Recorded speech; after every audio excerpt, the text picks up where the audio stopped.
Sholawat jam-jeneng warga rukun ngaturaken assalamualaikum warahmatullahi wabarakatuh. Waalaikumsalam warahmatullahi wabarakatuh. Sholawatan jam-jeneng niku napa? Jam-jeneng niki janjane sajaeng niku enten. Antawasipun niku jam-jeneng niku sholawat ingkang dipun rintis dening Syekh Zamzali saking Kebumen mawon. Dadi jam-jeneng niki sholawat sing asli diciptakna Kebumen. Niki jam-jeneng sing nyiptakan Syekh Zamzali, mongko sholawat menika diarani jam-jeneng atau janengan niki. Lah tujuannya napa? Tujuannya sholawat menika niki ben supayane kula panjenengan sedaya remen kalima sholawat, remen dumateng Kanjeng Nabi, lan mugi-mugi kanthi lantaran sholawat punika kula panjenengan sedaya saged angsal syafaate Kanjeng Nabi benjang ing yaumil kiamah. Amin Allahumma amin.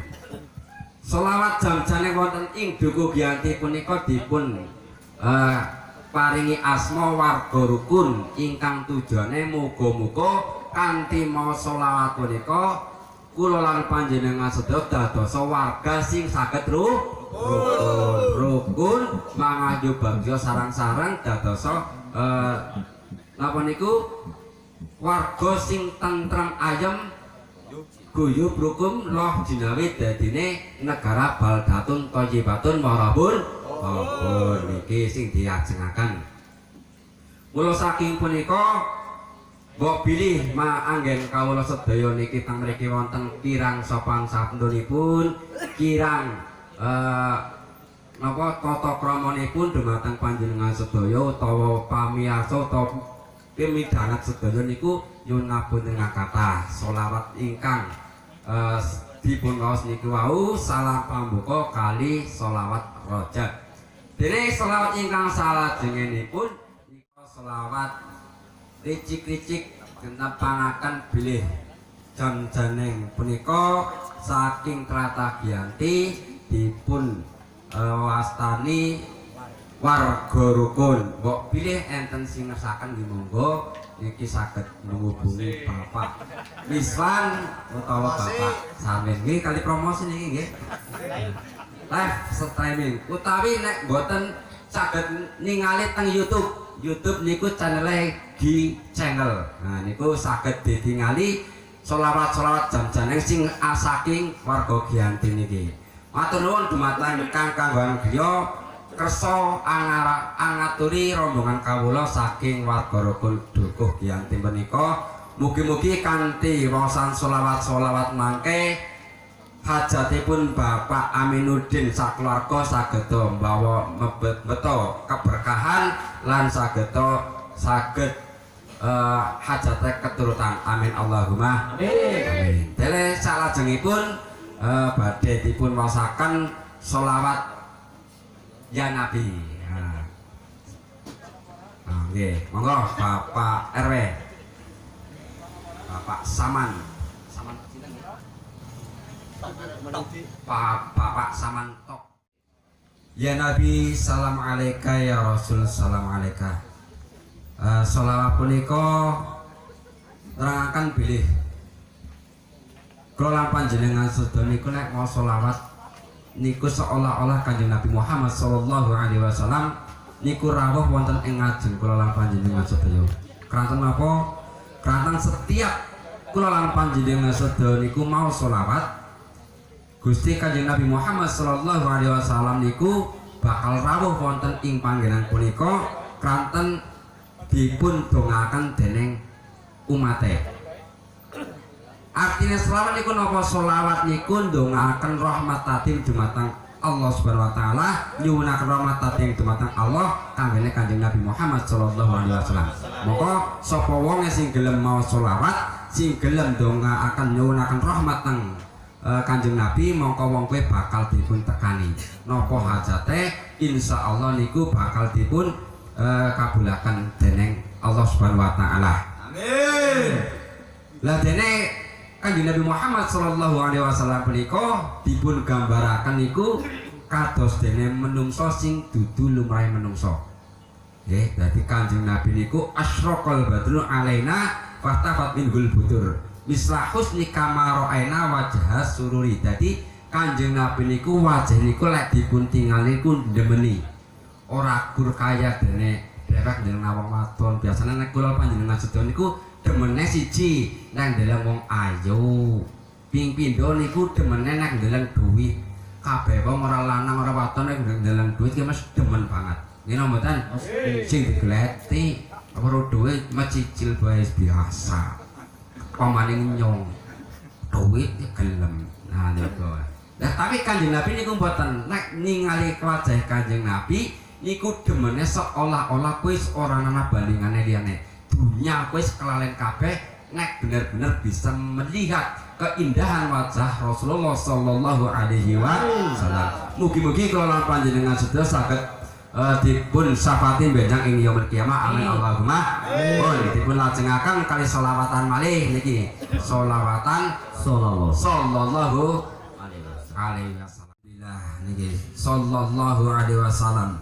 Sallallahu alaihi wasallam niki sholawat punika nggadahi tuntunan ingkang saya sangat amargi wonten ing syair sholawat punika kula lan panjenengan sedaya dipun jak supados kula lan panjenengan sedaya niku sun elinga sun welinga maring para kanca sareh ning ana ing praja aja nglakoni sulaya kon pada eling kinelingan kon pada aja paduan kon aja pada sulayan karo tangga teparone niki kejen lek bener-bener dihayati ora gur kendang etok sing bleketaket tapi tuntunane niku jan bener-bener kanggo sangune urip niki tapi nek dirungokna kendange jan bukete kaya mangketan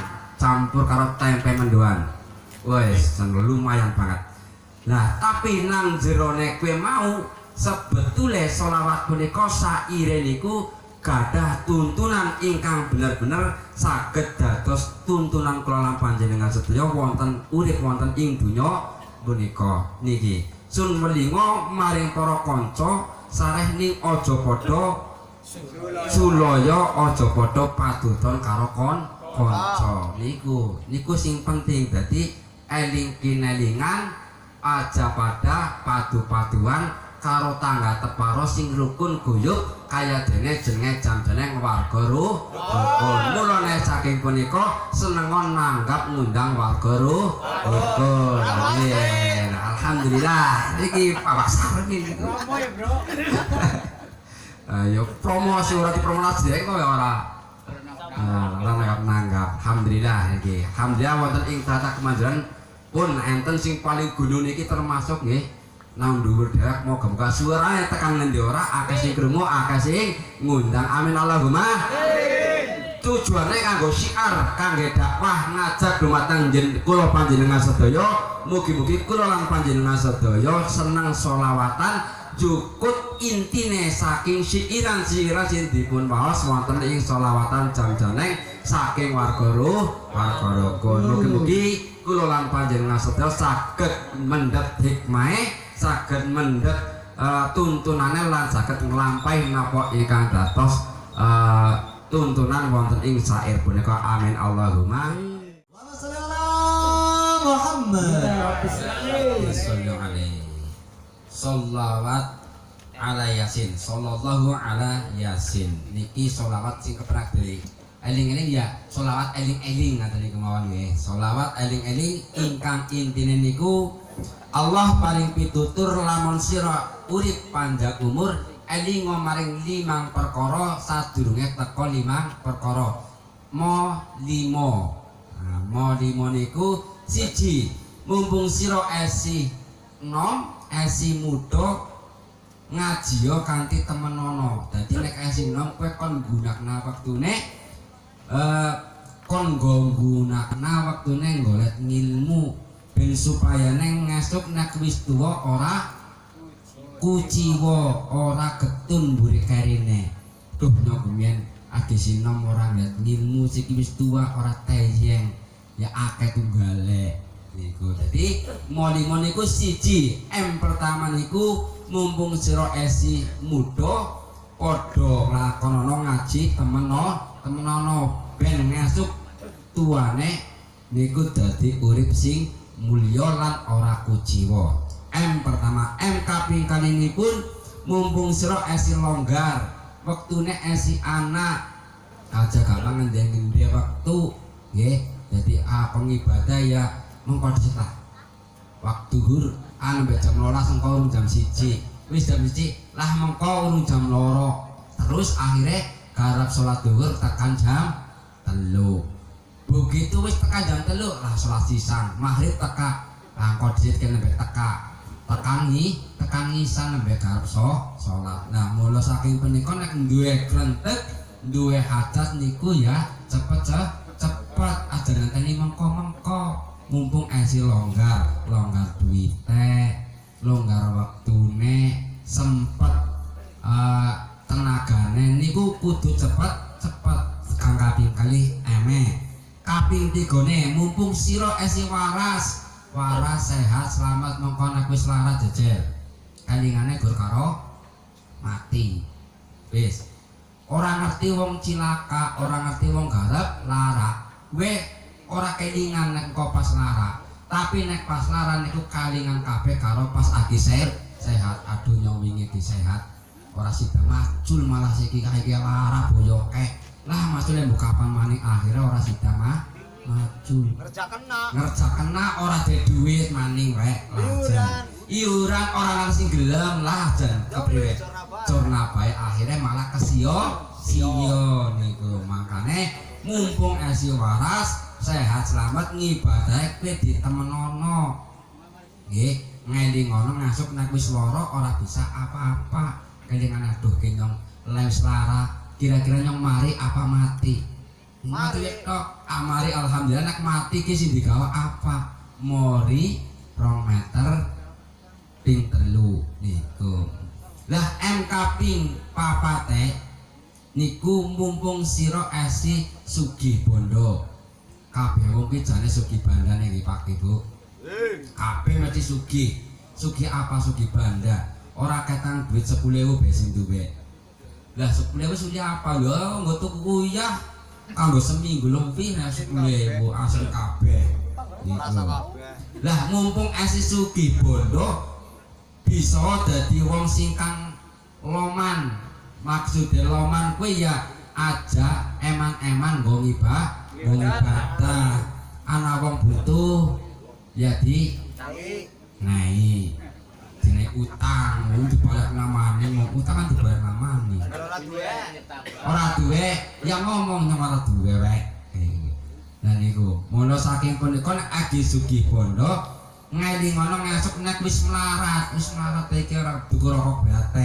yeng nunut baya isin karo kancane alingan teng mriku tapi kabeh wong niku isine sing penting eling kinelingan sampean lagi sugih aja gembeleng sing melarat ya aja gemagus iki kabeh sing penting wong kabeh urip kowe nglakoni ya nglakoni melarat yang nglakoni sugih nek pas ora duwe apa-apa kowe sing nembe rumangsa terakhir niki mo sing nomor 5 niku mumpung sira esih urip nang alam donya ibarate cara ulama niku ngendika wong urip nang donya kowe ibarate wong sing leren ngombe urip nang donya ke paling suwene 70 tahun utawa wong gemenke 100 tahun 100 tahune nang donya kowe padha bae karo sedina nang akhirat niku nek sampean urip nang donya 70 tahun berarti sampean ngasuk urip nang akhirat gur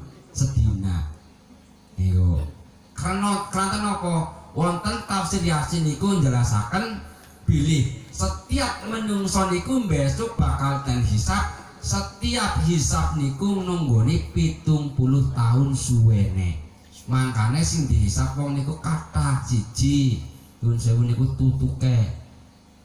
tutuk kula lan panjenengan sedaya lek ngecemes kados kula niki ngecemes mawon niku nggih niku ngesuk dihisab dietung panamu ngomong apa bae kowe anak ngomong apa kowe le ngomongnya bener apa ora kowe le ngomong anu saru apa ora ngomongnya kowe nu tata krama apa ora lha niku kabeh esuk dihitung ada kayak dene kula niki lagi ngomong esuk di video kowe nang Mas Pendi niku esuk didelang namane ki gemen video mau lagi ngencremes nang Kemanjuran nah ngaten niku setiap sekali wong urip niku dihisabe 70 tahun lawase akhirat niku mangka sepuluh saking punika sing dihisab ora gur tutuk ketok tangane dihisab sikile dihisab atine dihisab napa ambekane niku dihisab telingane kula panjenengan sedaya pirungune niku dihisab sedaya napa ingkang dipun lakoni menungso